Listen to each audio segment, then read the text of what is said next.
Hi friends, இன்னைக்கான வசனம் வெளிப்படுத்தின விசேஷம் 3:8 இருக்குது. இதோ திறந்த வாசலை உனக்கு முன்பாக வைத்திருக்கிறேன், ஒருவனும் அதை பூட்ட மாட்டான் அப்படின்னு ஏசப்பா சொல்கிறார். திறந்த வாசலை உனக்கு முன்பாக வைத்திருக்கிறேன் அப்படின்னு சொல்லும் பொழுது, இப்போது பூட்டப்பட்ட வாசல், அதாவது நம்மளே இப்போ ஒரு வீட்டுக்குள்ளே ஒரு ரூமுக்குள்ளே அடைப்பட்டுட்டோன்னு வச்சுக்கோங்களேன். எப்படா யார் நம்மளை திறப்பா, நம்ம வெளியில் போயிடலாம் இந்த இடத்துல இருந்து அப்படின்னு நம்ம நினைப்போம். அதே போல் நம்ம வாழ்க்கையில் பூட்டப்பட்ட, அதாவது அடைக்கப்பட்ட சூழ்நிலைகள் காணப்படும்.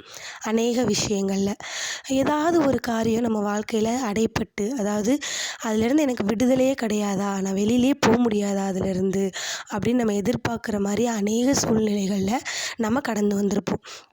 அநேக நேரங்களில் அநேக விஷயங்கள், சின்ன சின்ன விஷயங்கள் நமக்கு எப்படி இருக்கும், பூட்டப்பட்ட சூழ்நிலையில் காணப்படும்.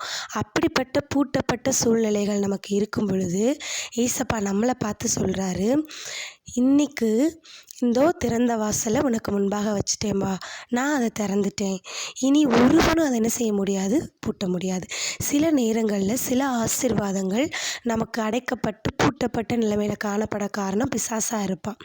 அநேக நேரங்களில் நம்மளே காரணமாக இருப்போம், நம்மளுடைய பாவத்தின் நிமித்தம். அப்போது இன்னையிலேருந்து நம்ம உருக்கமாக ஜெபிக்கும் பொழுது ஏசப்பா என்ன சொல்கிறாரு, நான் அதை திறந்து வச்சிடுறேன், இனி யாரும் அதை என்ன செய்ய முடியாது, பூட்ட முடியாது.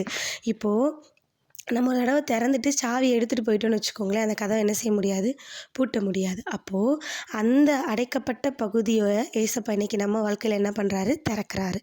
அப்போது இனி அதை யாரால என்ன செய்ய முடியாது, தேவன் திறக்கிறத மனுஷன் என்ன செய்ய முடியாது, பூட்ட முடியாது. அப்போ எந்தெந்த இடங்களில் அடைக்கப்பட்ட சூழ்நிலை காணப்படுதுன்னு வருந்துறீங்களோ அந்தந்த இடங்களில் தேவன் இன்னைக்கு உங்களுக்கு திறந்திருக்கேன்னு சொல்கிறாரு.